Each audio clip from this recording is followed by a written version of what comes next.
Okay. Okay. I think we live. Yes. So we are live again. We'd like to just welcome everybody, those that are joining. Maybe we'll give a few seconds just for some people to join us. I'm going to ask Tanya just to mute Marelise and you. Perhaps the feedback will be less. Okay, lovely. That's a bit better. Sure, technology seems to be the wave that we're navigating the most at the moment. So yeah, let me welcome you. Welcome to our third installment of Navigating Waves of Change. And this is just a three-part series honoring stories of resilience, personal stories of resilience. The first one, I shared a personal story of resilience, and then last week we had Marelise share a story, and this week we've got Tanya, and Tanya's going to share a lovely story, kind of like a little timeline with a thread, a golden thread of resilience going through it. And I think you will be really encouraged by the story. So, Tanya, I don't know if you want to share anything before you start or share your video. Thanks, Jade. Thanks, and welcome to everybody joining us today. So, as Jade said, I'm going to be talking about my journey of resilience and the elements of courage that come through. That's what I'm kind of wanting to pick up on, because a lot of us, when we think we're not brave, we actually are. When we look back at our timeline, we can actually pick up those instances, and it helps to inspire us for the future. So there's a little quote that I want to read just before starting my video of resilience, and it's by somebody called Jeff Mead. We need to consider how our lives are shaped by the stories we tell ourselves about who we are and what we are here for, because knowing our stories is an essential prerequisite to claiming our personal authority and to making our unique and authentic contribution. So I want you to welcome you all to actually look at your own stories and look for your own unique stories of resilience. So here we go. We're going to start playing my video. Hi, my name is Tanya Hemmings and I'm a clinical psychologist. My personal story of resilience is going to speak about courage. It's not something that's often seen. Often only when you look back in time can you realize how courageous you've been. So although my story is set against the backdrop of a lot of personal tragedies and traumas, I'm not going to focus in on a lot of those big ones, because for me resilience is more about the individual daily grind of just living and finding one's purpose in life. So a story that's really stood out for me that I found out many years ago was a story called The Cracked Pot. Not the crack pot, which means something different, but The Cracked Pot. And just to summarize that story, it's about a water bearer who carries two pots to his master every day. And the one pot is perfect and whole and complete, and the other pot has got cracks. Each day that the water bearer would go on this journey to the master's house, he would only be able to deliver 1.5 containers worth of water because of the fact that the one pot had cracks. Now the cracked pot observed this over a period of a couple of years, and eventually he spoke up and he said, I feel so terrible, I feel bad that I haven't been a good pot. I haven't been as good as the other pot, because I'm only able to deliver half a pot of water. And the water bearer noticed this, and then he said to the cracked pot, on the journey back home, I want you to observe along the path. And as the cracked pot journeyed back, he observed that there were lots of wildflowers, beautiful, a magnificent array of wildflowers. And so realizing that actually he had actually fulfilled his purpose, because the water that had leaked out of the cracks had actually been watering the seeds that the water bearer had actually planted along the path. So for me, this is a story of celebration. It's a celebration of realizing that it wasn't all for nothing, that there weren't any mistakes, that there was no failure on the part of the crackpot, that he actually did in the end discover his true purpose. And so a little bit of a summary of my life is as follows. I was born in Rhodesia. I'm the eldest of 3 children, and I was born during the time of the Civil War. So it was a very difficult time in Rhodesia's history, and you could call me basically a war baby. I was born during that time, and my parents got divorced as well during that time. My father left when I was 5 and left for overseas. I was only able to see him again when I was 11. So my journey took place over many continents. We moved from Rhodesia to England, and then again from England to South Africa when I was 13. And as is often with children moving countries, customs are different, children are different, and children will always notice differences. And my journey had a little bit of bullying thrown into the mix. I spoke differently. We were in the West Midlands, and the children didn't like the way we spoke. It maybe sounded a little bit posh to them. They didn't like the way I looked as well, and I had freckles. I was quite different. And even at a little disco the one time, I remember incidents that stood out where my mother must have maybe put quite a bit of makeup on, or maybe I just looked different from how they were dressed. And one of my bullies said to me, "Who do you think you are, the Queen?" So I learned to be self-contained. I learned to be quiet, not stand out, to be unobtrusive, and just get on with the job and work hard. Anxiety, I feel, has dogged my path. It has been part of my almost everyday internal environment. Worrying, I am quite a worry pot, and just as kind of this, what psychologists would call generalized anxiety. I have had that for many, many years. So things like standing out in the public eye, standing up and doing orals, even doing this presentation online, this little video of my journey is intensely anxious for me. But it's something that I've learned to navigate. It's something that I've learned to overcome and push through, regardless of how I'm feeling internally.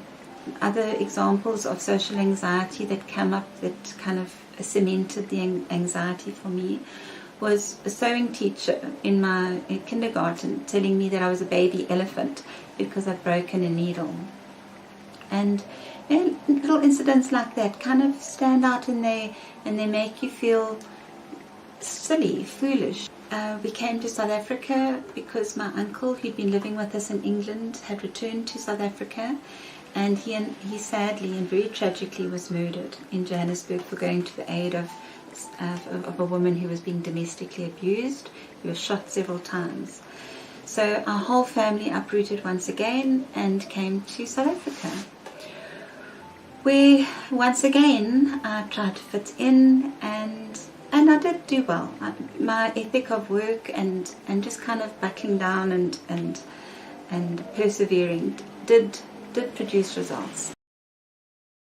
Unfortunately, I think one of the consequences of that was not really looking at myself in terms of what it is I really needed and what would best suit me in terms of a future career. As we'd moved countries twice, we were quite poor, and I even remember when we got to South Africa, we couldn't even afford a television for several months. And that was something that stood out because a lot of children at that time were comparing what they did and didn't have. And for me, that was a huge source of embarrassment. And much today, as I'm sure the children of today, when they're comparing cell phones and all the kind of technology and feeling a need to keep up with their peers. This led to me considering chartered accountancy as a profession because I wanted something that would be secure, that would give me a future. And I did well at accountancy. It wasn't my best subject. I was actually very good at English, but I had to kind of push that down and choose what I thought would be a more practical calling. I thought that was what I needed to do. And in Elizabeth Gilbert's words, we need to view those decisions as our best guess. It's not something that I really wanted to do, but I didn't know what else to do. In my second year, I realized I'd made a terrible choice. I was very depressed. I didn't know what else to do, but I had a lot of loans over my head, so I had to persevere. And I just pushed through it to finish that career, which did come to my aid. You know, I was able to go on to becoming a chartered accountant. I did well as a young accountant and as a management consultant, and then helping in my husband's business to get to, that was his dream, but it wasn't my heart's calling. And so it began several years of actually delving in to find out what it is I really did want to do. At the same time as working, I became a young mother. Well, I wasn't so young then, I was 33, so I had my children and I was an older mother. And there were difficulties as well because my son had ADHD and he had severe sensory integration problems. So that did start, naturally it started up a search within me. I was looking for different health alternatives. I always had one foot in complementary health and one foot in more traditional science. I try to find the best of both worlds, and I must say I found many different modalities that are very beneficial. And during this journey I discovered the Enneagram, which is a sacred psychology system, and that became then the foundation of my interest in psychology, realizing that in order to practice psychology, I needed to go back to university, and at the age of 42, I began my journey as a psychologist, and that in itself was quite a resilient journey, as I feared it with I really feared going back and testing my brain. I thought my brain had atrophied. I thought, how on earth was I going to be able to remember things? How was I going to be able to learn again? And discovered, much to my surprise, I was able to reach my dream of becoming a clinical psychologist. Well, looking back, it wasn't easy. I had 2 children, I was working part-time, and I was working very hard to study and to complete my clinical psychology path. I was very lucky to get in first time into masters, and I'm really grateful for this journey. If I look at the anxiety running like a thread through my life, I realize that it's when I have to present myself, when I have to stand up, when I have to push myself into what I see as being in the spotlight, that is very difficult, because I find that I battle to find the words often, my mind goes blank, I become very nervous and anxious. And I find it quite surprising that I've chosen 2 careers, being an accountant and being a psychologist, where I do need to often be able to stand up and do presentations and have a voice. So my anxiety has helped me overcome certain things within my life, but it's also helped me to persevere and push through the anxiety, and like the cracked pot, to realize that I have my own strengths, that the limitations that I thought were my limitations are really just challenges for me to overcome along the way. And like kintsugi, the Japanese art of putting a pot back together with all the pieces that are cracked and highlighting all the individual scars along the way in gold, etching them out, almost like that is the most important feature. To me, that is part of self-compassion, that is part of self-acceptance. And I've learned to look back at my past and the journey that I've come and realize I have persevered. It has been a journey of resilience with courage. Thank you for listening to my personal story.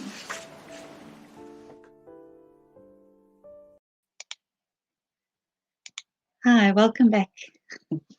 We are live again. I'm going to hand over to you, Marelise. Thank you, Tanya. If you can just go on mute for yourself. Thank you. Thank you for sharing that beautiful story. It's almost like you can see that thread of courage all the way. And I was sitting with a book earlier on, and it was interesting when you mentioned your limitations, where you realized it's not necessarily limitations. And I've got the book, I don't know how to pronounce his surname, Nick Vujicic or something, that guy, okay? And the book's name is Limitless. So, and the piece I've got here is, you too can allow hope to live in your heart. Have the courage to pursue your dreams and never doubt your ability to meet whatever challenges come your way. Keep moving ahead, because action creates momentum, which in turn creates unanticipated opportunities. And I think that is what you created for yourself. You had the courage and the resilience to stand up every time and just keep on moving. And that is what your actions did. It created that momentum for you, creating these amazing things that's come up for you in your life at the moment. So thank you for sharing your story. So before we end off, do either one of you ladies maybe want to share something, or before we finish off? I just wanted to say I'll post the links to that story of the crack pot in the comments later, as well as the other that art of Kitsugi, the Japanese art, just if anybody's interested to read up further on that. Thank you. Yeah. Thanks.